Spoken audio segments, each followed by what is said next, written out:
महायुती सरकारचं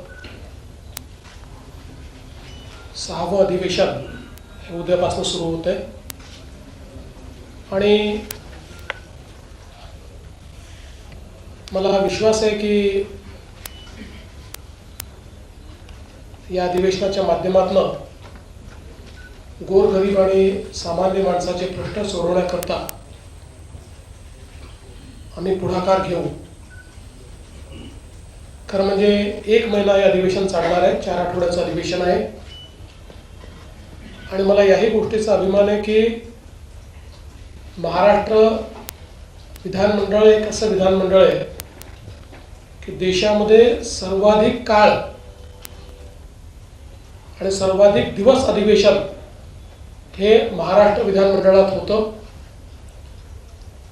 आमची संख्या ही अभूतपूर्व असली तरी आम्ही कुठेही अधिवेशनाचे दिवस कमी करा असा आग्रह बिझनेस ॲडवायझरी कमिटीत केला नाही. कारण अधिवेशन एक असं माध्यम असतं की ज्यातनं सर्वसामान्य लोकांना आपण न्याय देऊ शकतो.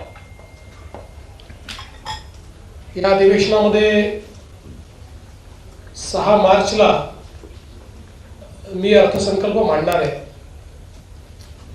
खरं म्हणजे माननीय अजितदादा पवार यांनी या अर्थसंकल्पाकरता प्रचंड तयारी केली होती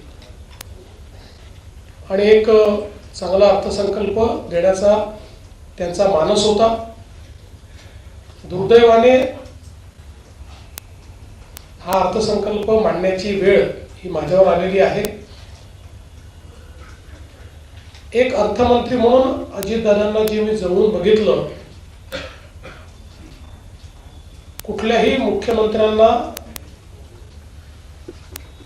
निर्धास्तपणे अर्थ खातं ज्या व्यक्तीला देता येईल असे अजितदादा होते. कारण अर्थव्यवस्थेची शिस्त ही ते सातत्याने पाळायचे.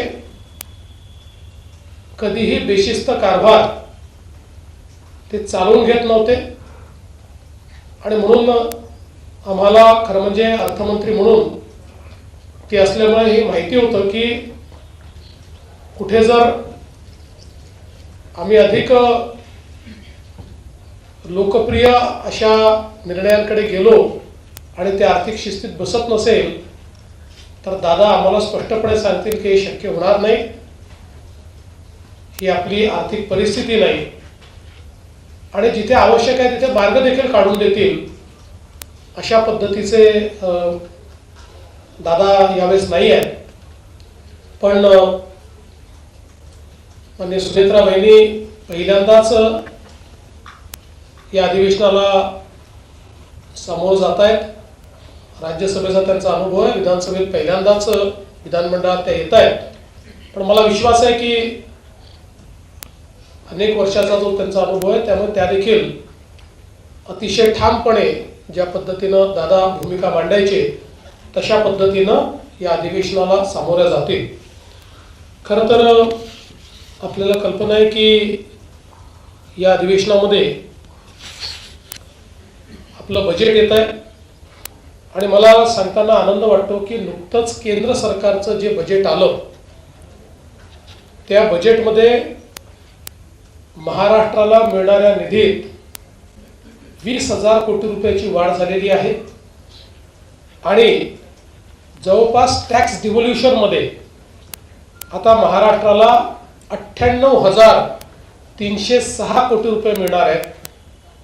जी मागणी फायनान्स कमिशन समोर मी शिंदे साहेबांनी आणि अजितदादांनी केली होती ती बहुतांशी त्यांनी मान्य केल्यामुळे महाराष्ट्राला चांगला फायदा या ठिकाणी होतोय आणि म्हणून मी 16व्या वित्त आयोगाचे आणि केंद्र सरकारचे देखील या ठिकाणी आभार मानतो.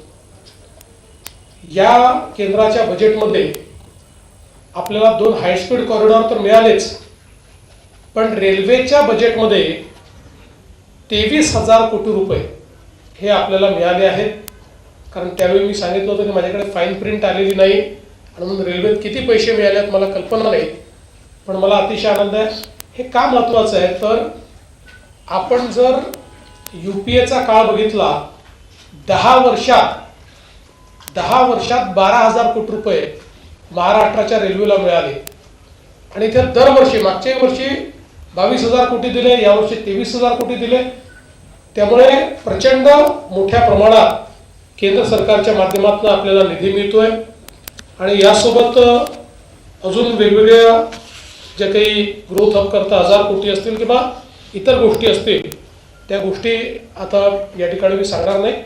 त्यामुळे एकूणच आपलं जे काही आपला अर्थसंकल्प आहे, आपण हा केंद्रीय बजेट नंतर याकरताच घेतो की आपल्याला एकदा अंदाज आला की केंद्र सरकारकडनं किती पैसे मिळणार आहेत, तर आपलं बजेट हे बऱ्यापैकी वास्तविक अशा पद्धतीनं होतं. तर या सगळ्या गोष्टीचा अंतर्भाव हा त्या ठिकाणी आपण करणार आहोत. यावेळी मी केंद्र सरकारचे आणि विशेषतः शिवराज सिंग चौहान साहेबांचे देखील आभार मानेन की जुनी नरेगा आणि आता रामजी जी योजना झालेली आहे, आपण ॲडिशनल मॅनडेजची त्या ठिकाणी एक मागणी केली होती आणि 1300 लाख मनुष्य दिवसावरनं 1600 लाख मनुष्य दिवस अशी आपल्याला त्यांनी वाढ करून दिल्यामुळे जवळपास 1400 कोटी रुपये अतिरिक्त हे महाराष्ट्राला या ठिकाणी त्या माध्यमातून देखील मिळणार आहे. डावोसमध्ये 30 लाख कोटी रुपयाचे करार आपण जे केले, त्या संदर्भात बऱ्याच चर्चा झाल्या. निश्चितच तो विषय सभागृहात देखील येईल. त्यावेळी या संदर्भात काय वस्तुस्थिती आहे, जुन्या करारांची काय वस्तुस्थिती आहे, या संदर्भातलं सगळं विवेचन आणि अनेकांच्या शंका असतात, काही गैरसमज असतात, त्या शंका आणि गैरसमज देखील दूर करण्याचं काम हे आम्ही करू.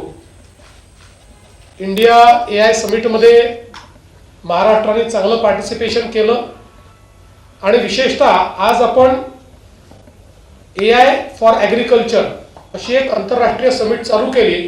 त्याचं सॅटेलाइट सेशन हे महाराष्ट्राला इंडिया AI समिटमध्ये मिळालं होतं.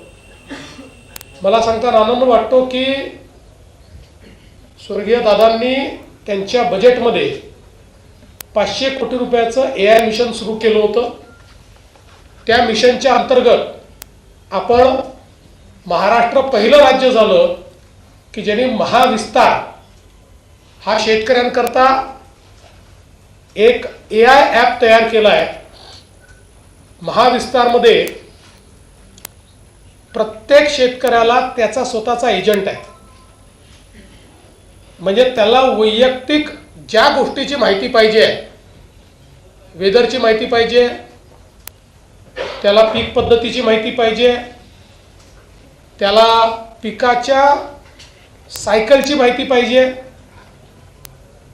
काय वापरलं पाहिजे, कुठल्या स्टेजला येते माहिती पाहिजे, इथपासनं तर अगदी फोटो काढला की त्या फोटोवरनं तो AI एजंट त्याला सांगणार आहे की त्याच्या पिकाची परिस्थिती काय आहे आणि त्याच्यावर कुठल्या प्रकारची कीड येऊ शकते. इथपर्यंत सगळ्या गोष्टी, मार्केट लिंकेज असेल, वेगवेगळे भाव असतील, एका ॲपवर हे सगळे त्याला मिळणार आहेत. आणि मला सांगताना आनंद वाटतो की महाराष्ट्रातल्या 30 लाख शेतकऱ्यांनी याचा वापर सुरू केलेला आहे. बहुभाषिक अशा प्रकारचं ॲप आहे. ज्याला टायपिंग करता येत नाही, तो बोलला तरी त्याला तिकडनं उत्तर मिळणार आहे. त्याने टाईप केलं तर टाईप करून त्याला उत्तर मिळणार आहे.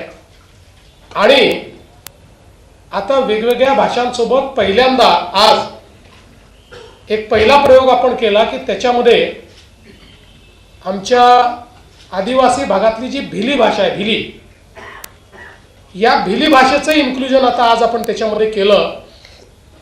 म्हणजे भिली भाषेतही कुठलाही प्रश्न विचारला शेतीच्या संदर्भात तर रिअल टाइम त्याला त्या ठिकाणी ते उत्तर मिळेल. आणि आता ॲग्रिस्टॅक हा जो काही आपण तयार केलेला आहे त्याच्याशी हे जोडल्यानंतर महाराष्ट्र AIच्या वापरामध्ये, ॲग्रिकल्चरमध्ये, कृषीमध्ये खूप पुढे जाणार आहे. आणि आज वेगवेगळे स्टार्टअप्स हे देखील आपल्या या हा जे प्रदर्शन आपलं आहे त्याच्यामध्ये आलेले आहेत. आणि या AI समिटला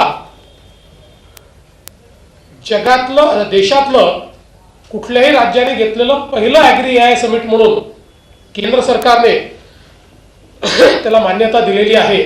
त्यामुळे